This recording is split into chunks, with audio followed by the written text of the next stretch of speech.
Coming up on UCF Nightly News, after being impeached from office, we'll see what's next for SGA President Melissa Westbrook. The UCF Foundation recently purchased 59 acres of land. We'll see what are they planning to build in this area. Later, we'll take a look at why more college students are starting to get on food stamps. Nightly News starts now.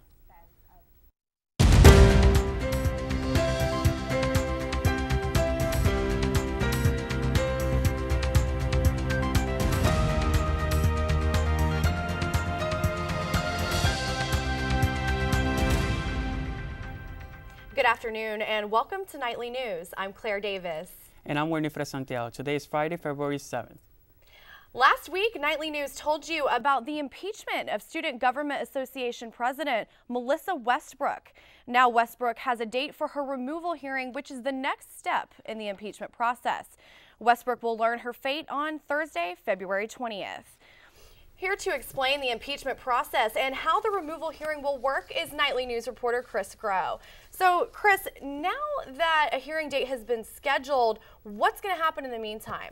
Well, basically right now the Senate is in the discovery process. There's a subcommittee called the Legislative, Judicial, and Rules Committee, and they're going to be reviewing evidence submitted to them by the accuser Clifford Rice and President Melissa Westbrook. That evidence will then be presented at the removal hearing. Chris, how does this removal hearing work? Well, it's a lot like a criminal hearing in that there's opening statements from both sides. There will be evidence presented to the entire Senate, and then witnesses will be called up and cross-examined. And finally, it'll end on a closing statement from President Westbrook herself, not from Clifford Rice. Then the Senate will vote on whether or not to remove President Westbrook from her office. That vote would require 2/3 majority from the Senate. So, how has it been going from President Melissa Westbrook? Well, we haven't heard from her. She canceled after she was impeached. We had an interview scheduled with her, and she canceled the interview with Nightly News the day after being impeached. Now, we have scheduled an interview with her Monday, so it's important to stay with Nightly News as we bring you the latest of this story. Thank you, Chris. Thank you. For continuous coverage of SGA President Westbrook's impeachment, stay with Nightly News as we bring you the latest developments. UCF is going old school. The UCF Foundation just bought 59 acres of land for $6 million.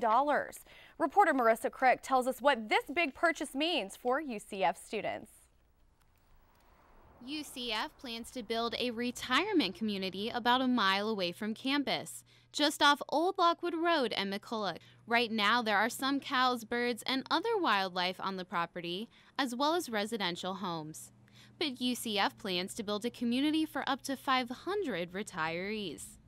UCF spokesperson Grant Heston is excited about the possibilities of this new project. Just think about if you're an engineering student and you have the opportunity to sit and talk with somebody who spent 50 years as an engineer who could tell you the ins and outs of that industry and share those type of life experiences. I think it's almost invaluable. I spoke with the CEO here at UCF's foundation, and he told me that residents at this community will be treated as VIPs on campus. They'll receive library privileges, athletic and performing arts discounts, and even be able to take classes. The program director of the preclinical health sciences major says that at the retirement home, space may be limited for student interns. So it might provide some additional shadowing or internships, but it's not going to be a huge impact. It will be, I think, a good addition. Officials at the UCF Foundation say the project is 2 to 5 years away from construction and will begin once they get 70 to 75% of investors or residents. In Orlando, Marissa Crick, UCF Nightly News. The project will use donated money through the UCF Foundation, costing about $60 to $80 million. UCF officials say the project was inspired by the Oak Hammock retirement community in Gainesville and partners with the University of Florida. So many students aren't able to pay tuition on their own, let alone pay their bills. Now many students are turning to food stamps to afford tuition and pay food on the table. Nightly News reporter Sarah Smith has the story. The cost of tuition is higher than ever, and students are finding themselves in a bind to pay for classes and put food on the table. For the first time, the majority of food stamp users in the U.S. are members of the working class. But what's really surprising is that a lot of food stamp users are college students. The number of students who are using food stamps has more than doubled since 2001, according to a study by the University of Maine. We spoke to Sasha Quintana, a Valencia student who shares the struggle to pay for school and buy groceries. Quintana says she is only at Valencia because she can't afford UCF yet. I have to pay car, pay rent, pay utilities, and at the end of the day, even though I work, it's just not enough for me to fill my stomach at the end of the day. Sasha says the only reason her pantry is full is because she qualifies for food stamps. Now there's another kind of pantry on campus you can use even if you don't qualify. Knights Helping Knights Pantry is a way for students to be able to receive food if they're running low on money. There aren't any requirements to get food from here besides having UCF ID. The pantry is set up so students can donate food to help other students, but even it's having trouble finding enough food. An official from the pantry told us that last month it gave out 5,000 items, but only 500 of them were donated by students. As tuition prices continue to rise, more students are searching for ways to find their next meal. Reporting in Orlando, Sarah Smith, UCF Nightly News. If you go to our website at nightlynews.ucf, you can find out whether you're qualified for food stamps and how to get them. You can get around campus faster with the new bikes SGA purchased. The Bike Share program includes 30 bicycles. The program began on January 13th and has had over 120 rentals. Helmets are available and students can rent bikes for the day or for the weekend. You can rent bikes in the main lobby of the gym or on the 3rd floor of the Student Union. The bikes cost $10,500 and $1,500 was spent on bike locks. Time now for our first look at weather. Javier Cervantes joins us with our first look at the first forecast. You know, Javier, it's so rainy this morning when we walked into the newsroom. What are we going to expect later for today? That's right, Claire. Hopefully you both brought an umbrella and a jacket because today it is going to be, we do have a 40% chance of rain, and we are currently at 55 degrees with a humidity of 93%. North wind speeds of 8 miles per hour. So definitely be sure to bring a jacket and an umbrella for today. We'll have later on the show the entire 5-day outlook. Thank you, Javier. Still ahead on Nightly News, we'll hear from the new UCF royal couple. They tell us what this year has in store for them. Then a UCF alumni could be the next teacher of the year.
This weekend, UCF crowned a new royal couple at the Mr. and Miss UCF competitions.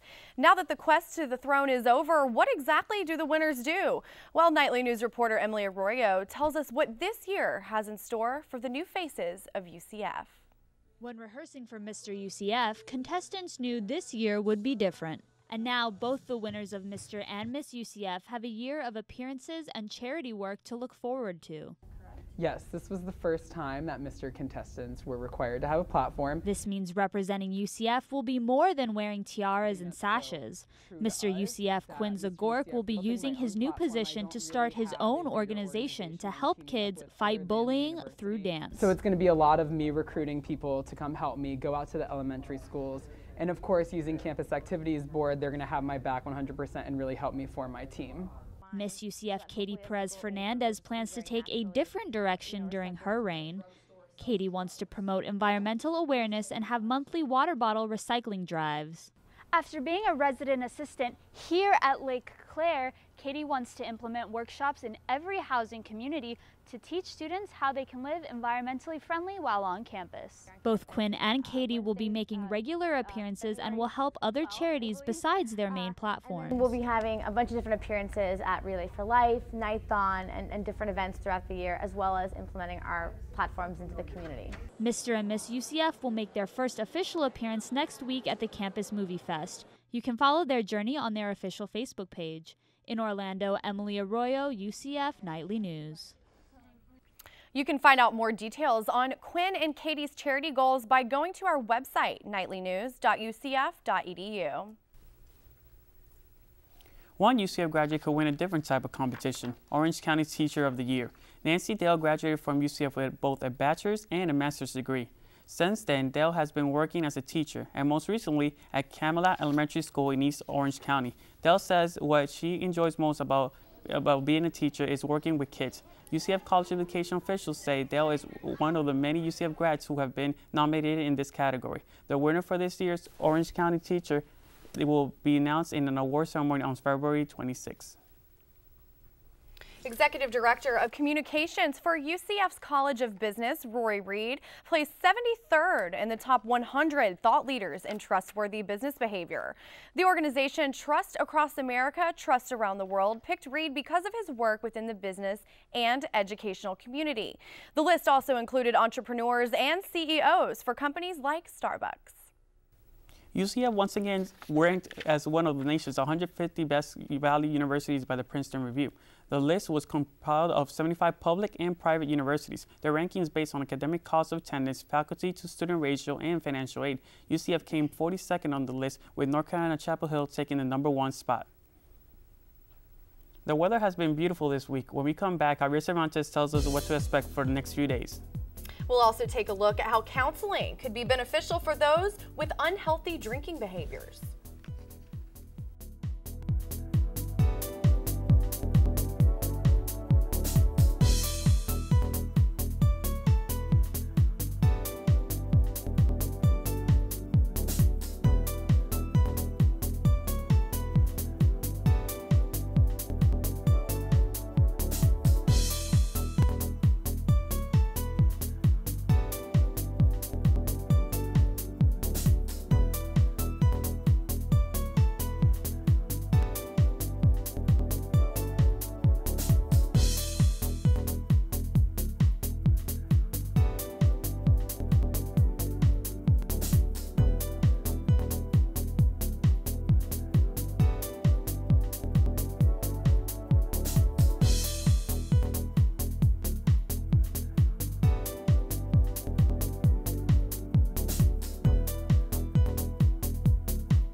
If you're like some students, searching for an apartment can be stressful.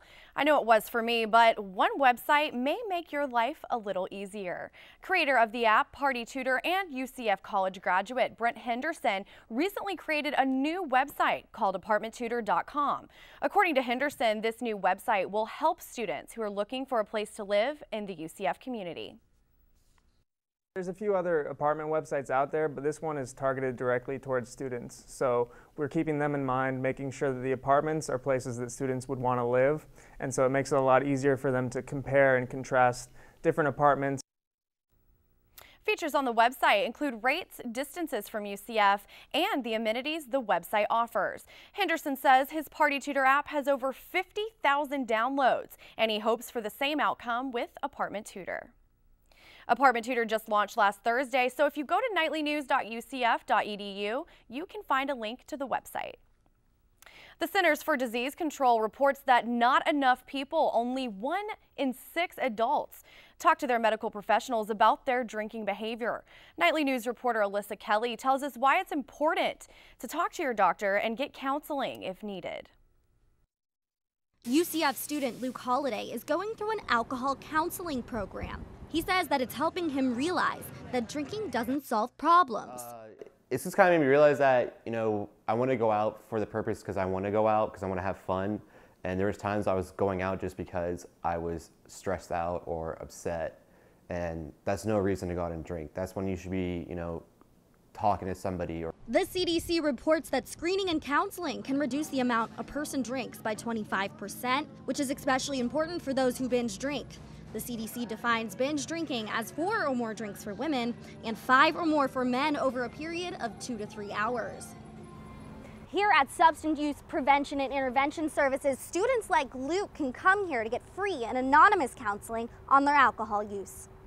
Thomas Hall, the director of these services, says everyone should talk to their physicians as the first step to determine if you need counseling. If students or anybody says to their physician, I'm concerned about my use, or they report, oh, I'm having 10 drinks before I go to bed, and they don't see that as an issue, then that's where the physician can help them. Luke is proud of how far he's come today and recommends counseling to anybody who's considering it. Yeah, I would definitely tell them to go. And if you're on the fence about it, you don't have to talk. That's the greatest thing about it. When I first went the first 2 or 3 sessions, I just sat there quietly to myself. In Orlando, Alyssa Kelly, UCF Nightly News. To find out how to contact the Substance Use Prevention and Intervention Services, visit our website at knightlynews.ucf.edu. And now we're going to check out weather with Javier Cervantes. What's going on with the weather today, Javier? That's right, Claire. Well, it hasn't been the best day out there today, so let's go right ahead into the temperatures here in the state of Florida. We do have a 64 up in Tallahassee. Our neighbors in Tampa, 66. Down in Miami, they're experiencing much better temperatures at 81 degrees. They're enjoying themselves down there. And in Orlando, back in Orlando, we are at 69 degrees. So let's go ahead and take a look at our national weather map. We do have the up northeast is experiencing some low temperatures up in Maine, New York, Pennsylvania, going to the other side of the country, such as California, Nevada. They are experiencing much higher temperatures in the 70s and 80s as well. And then northeast, and there are also colder temperatures in the 20s and 10s. So they definitely are experiencing much colder temperatures than we are here in Florida, because we are experiencing around the 70, 80 degrees here in Florida. Let's go ahead and take a look at our precipitation map. We do have some heavy showers coming in from the west coast down to the center of the United States, especially in Nevada. They're experiencing some very heavy showers, very, very heavy showers. So they should have their umbrella out today. But that's different to the East Coast, where we do have a much clearer sky up from the Northeast to Florida, where we will have some showers throughout the weekend, but we do have a much clearer sky. And in Texas, they are also experiencing some showers, not as much, but they will up in northern Texas and in Oklahoma. Now let's go ahead and take a look at our 5-day forecast. Tomorrow we are expected for high 71, 57 the low, and a 50% chance of rain as well for tomorrow, although we will get back to sunny days on Monday and Tuesday with the highs in the 70s and lows in the 50s. And we do have a 0% chance of rain, so I do want to mention that because that's definitely a good start for the week. 0% chance of rain, and we will have back some sunny skies. Back on Wednesday, we do have 78% as a high and 58 the lowest. And we'll have back a few percent a chance of rain with a 30%.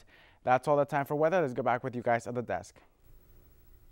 Thanks, Javier. You know, it's too bad that we're going to have rain this weekend. I was hoping for some sunshine. At least we'll start the week out with some more sun. Yeah, I was thinking of going to the beach, so. Absolutely. Still ahead on Nightly News, it's been a busy week for UCF sports. We'll see what happened during National Signing Day at UCF. After, we'll see the success story of the UCF track and field coach.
Had a very busy morning on National Signing Day. They landed 17 football players. Out of the 17, 3 are 4-star recruits, including quarterback Tyler Harris, defensive back Kyle Gibson, and defensive back Chris Williams.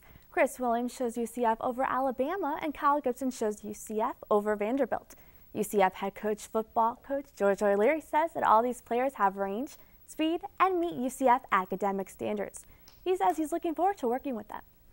The Knights started National Signing Day at 7 a.m. but ended early before 11 a.m., having signed all their 17 recruits. This past weekend, the women's basketball team won its first American Athletic Conference home win with a 52-53 victory over Houston. But a second win in a row was not in the cards for the Knights. This past Tuesday night, the Louisville Cardinals beat UCF with a 74-59 win. This Saturday, UCF will play rival USF at 2 p.m., and you can catch the game on ESPN 3. The UCF softball team is ready for the spring 2014 season. The team took advantage of the warm spring air this week to practice right before the season starts. This weekend, the girls will play their first series games at the UCF Invitational. Last season, the team had mostly freshmen and sophomores, but now with the juniors going into the third season, Coach Renee Luyers-Gillespie has high hopes for spring. This year, we're looking forward to some great things. It's a very solid team, probably the strongest we've had in the last 3 years. And having some maturity on the team really makes a big difference. The coach just texted me that the Long Island University game against UCF is actually delayed until 2:20 p.m. The next game tonight will be at 6 p.m. against Kansas. There are many quality coaches at UCF. The most successful coach may just be the one you haven't heard of yet. Nightly News reporter Chris Groves tells us her story.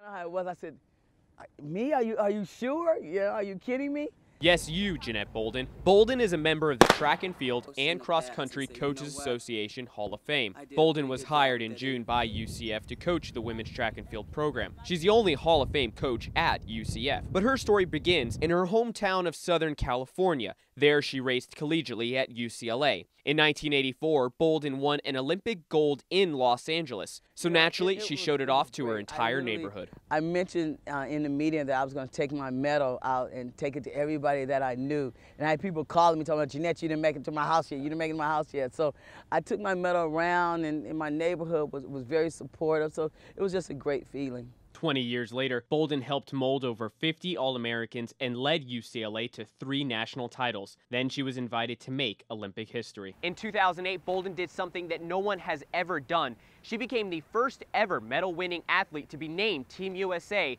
track and field head coach. A big compliment, because your peers have to nominate you. And I just felt like it was a tremendous compliment for my peers to go out there and say, hey, you know what? We think that she can be the one to guide the Olympic team. Reporting in Orlando, Chris Grow, UCF Nightly News. Coach Bolden and the Knights track and field are competing in Nebraska at the Frank Sabine Husker Invitational today and tomorrow. That's it for sports today. Back to the news desk. Well, hopefully the Knights do great in Nebraska. I'm sure it'll be a little colder there than it is here this weekend. Did you hope to get a letter from Hogwarts before your 11th birthday? Don't worry, you're not alone. The Harry Potter Club at UCF will finally become a registered student organization on campus. Once registered, members plan to start a fund for a trip to London and host a Harry Potter Day service project with local schools. The club president says her club is very diverse because many people like Harry Potter. It's more Pogue like says they will be registered within the next few weeks. So if you love Harry Potter, you can find out how to join the club by going to Nightly. It's just kind of like a feeling of like home and family, and I really like that. It's like watching Pogue says they will be registered within the next few weeks. If you love Harry Potter, you can find out how to join the club by going to nightlynews.ucf.edu. That's all the time we have for now. Thanks for joining us. If you have a story or comment about something you've seen here on Nightly News, email us at nightlynews@ucf.edu. And be sure to check us out online at nightlynews.ucf.edu. Join us here again next week. Until then, have a great weekend.